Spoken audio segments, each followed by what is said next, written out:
नमस्कार। कैंडलस्टिक की दुनिया में ना हर पैटर्न अपने आप में एक कहानी है। और आज हम एक ऐसे ही पैटर्न की कहानी समझने वाले हैं जिसका नाम सुनकर शायद थोड़ा अजीब लगे। हम बात कर रहे हैं हरामी पैटर्न की। लेकिन इसके नाम पर मत जाइए, क्योंकि ये बाजार का मूड बताने वाला एक बहुत ही पावरफुल सिग्नल हो सकता है। तो चलिए शुरू करते हैं।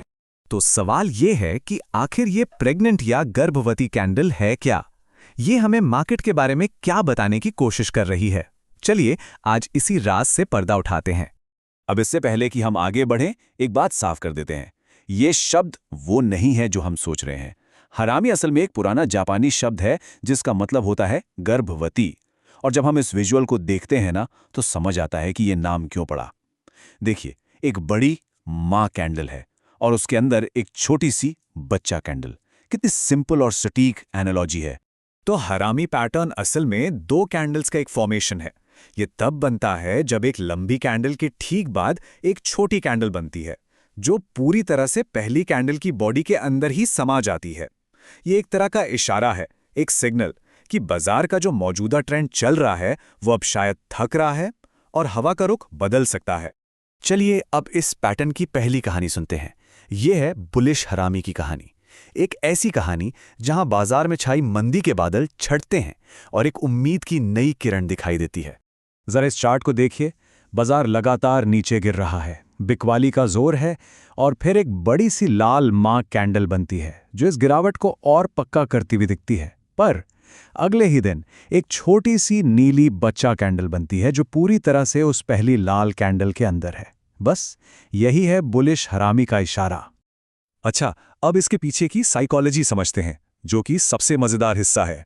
सोचिए, पहले दिन बाजार में मंदड़ियों यानी बेयर्स का पूरा कब्जा है। वो कीमतों को नीचे और नीचे धकेल रहे हैं, सब कुछ उनके कंट्रोल में है। लेकिन अगले दिन अचानक बाजार ऊपर खुलता है। ये उन बेयर्स के लिए एक झटके की तरह होता है। उनकी पकड़ ढीली पड़ने लगती है और बुल्स यानी तेजड़ियों में हिम्मत आ जाती है। ये छोटी सी नीली कैंडल बाजार में एक ठहराव का सिग्नल है, एक अनिश्चितता का माहौल, जैसे किसी बड़े तूफान के बाद की शांति। चलिए इसे असली नंबरों के साथ देखते हैं। एक्सिस बैंक का ये उदाहरण देखिए। पहले दिन जो हमारी लाल कैंडल P1 है वो 815 पर बंद हुई, पर अगले दिन P2 यानी नीली कैंडल 824 पर खुली, पिछले क्लोज से सीधे 9 पॉइंट ऊपर। और देखिए, P2 की पूरी रेंज 818 से लेके 847 तक पूरी तरह से P1 की रेंज के अंदर है। ये एक टेक्स्ट बुक बुलिश हरामी पैटर्न है।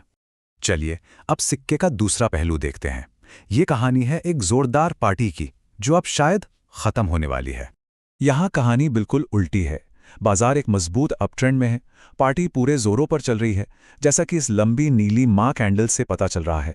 पर इसके ठीक बाद एक नन्ही सी लाल बच्चा कैंडल बनती है जो उस नीली कैंडल के अंदर ही सिमट कर रह जाती है। ये एक तरह की खतरे की घंटी हो सकती है। इसकी साइकोलॉजी भी ठीक वैसी ही है।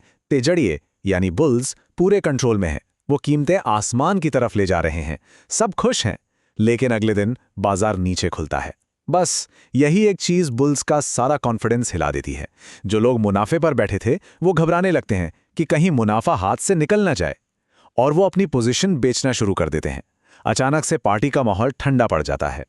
IDFC लिमिटेड के इस उदाहरण पर नजर डालिए। पहली कैंडल P1 जो नीली है 127 पर क्लोज होती है, लेकिन P2 की ओपनिंग होती है 126.90 पर, यानी पिछले क्लोज से नीचे, और दिन खत्म होते होते ये 124.80 पर बंद होती है और एक छोटी सी लाल कैंडल बनाती है जो P1 के अंदर है। सिग्नल बिल्कुल साफ है। ठीक है, तो अब हम इस पैटर्न को पहचानना सीख गए हैं, इसके पीछे की कहानी भी समझ गए हैं। अब सबसे बड़ा सवाल यह है कि इस पर ट्रेड कैसे लिया जाए। देखिए, यहाँ पर दो तरह के ट्रेडर होते हैं। एक होता है रिस्क टेकर। वो जैसे ही दूसरी कैंडल यानी P2 को बनते हुए देखता है, उसके क्लोजिंग के आसपास ही अपना ट्रेड ले लेता है ताकि एक्शन मिस न हो। और दूसरा होता है जो थोड़ा सावधान रहता है। वो अगले दिन का इंतजार करता है, ये कंफर्म करने के लिए कि ट्रेंड वाकई बदल रहा है या नहीं। तो एक को जल्दी एंट्री मिलती है पर रिस्क थोड़ा ज्यादा होता है, और दूसरे को मिलती है ज्यादा कंफर्मेशन। देखिए, किसी भी ट्रेड में सबसे जरूरी चीज है अपने नुकसान को काबू में रखना, और हरामी पैटर्न में स्टॉप लॉस लगाना बहुत सीधा है। अगर बुलिश ट्रेड ले रहे हैं तो स्टॉप लॉस उस दो कैंडल पैटर्न के सबसे निचले पॉइंट पर होगा, और अगर बेरिश ट्रेड है तो स्टॉप लॉस पैटर्न के सबसे ऊंचे पॉइंट पर। यह एक सेफ्टी नेट की तरह है। अगर हम गलत साबित हुए तो ये हमें बड़े नुकसान से बचाता है। चलिए अब कुछ बहुत ज़रूरी नियमों और चेतावनियों पर बात करते हैं, क्योंकि ये याद रखना बहुत ज़रूरी है कि ट्रेडिंग में कोई भी पैटर्न 100% गारंटी नहीं देता। तो सबसे ज़रूरी नियम, ये गांठ बांध लीजिए, कॉन्टेक्स्ट ही सब कुछ है। ये पैटर्न तभी काम का है जब ये एक साफ लगातार चल रहे अप ट्रेंड या डाउन ट्रेंड के बाद बने। अगर बाजार साइडवेज चल रहा है, मतलब सपाट है, तो वहां बने इस पैटर्न का कोई मतलब नहीं है, वो बस एक धोखा है। और ये स्लाइड इस बात को बहुत अच्छे से समझाती है। पहली नज़र में देखिए ये बिल्कुल एक बुलिश हरामी जैसा लग रहा है ना? पर ज़रा रुकिए, इसके पीछे देखिए, क्या कोई साफ डाउन ट्रेंड है? नहीं, बाजार तो बस एक रेंज में घूम रहा था। इसीलिए ये एक भरोसेमंद सिग्नल नहीं है। और हाँ, ये याद रखना भी उतना ही जरूरी है कि कभी-कभी हर नियम सही होने के बावजूद पैटर्न फेल हो सकता है। इस चार्ट में देखिए, एक साफ डाउन ट्रेंड के बाद एक परफेक्ट बुलिश हरामी बना, सब कुछ सही था, पर उसके बाद भी बाजार नीचे चला गया और हमारा स्टॉप लॉस हिट हो गया। यही ट्रेडिंग की सच्चाई है। ये संभावनाओं का खेल है, निश्चितता का नहीं। तो चलिए आज की सारी जरूरी बातें फटाफट दोहरा लेते हैं। हरामी 1-2 दिन का रिवर्सल पैटर्न है। दूसरी छोटी कैंडल पहली लंबी कैंडल के अंदर होती है। बुलिश हरामी मंदी के बाद आता है और बेरिश हरामी तेजी के बाद। सबसे जरूरी बात, पिछला ट्रेंड साफ होना चाहिए और हमेशा हमेशा एक स्टॉप लॉस का इस्तेमाल करना चाहिए। आखिर में बस एक सवाल, अगर सिर्फ 2 दिन की ये कैंडल्स खरीदारों और बेचने वालों के बीच की लड़ाई के बारे में इतनी गहरी कहानी कह सकती हैं, तो जरा सोचिए इन चार्ट्स में और कितनी ही अनकही, अनसुनी कहानियां छिपी होंगी जो बस खोजे जाने का इंतजार कर रही हैं।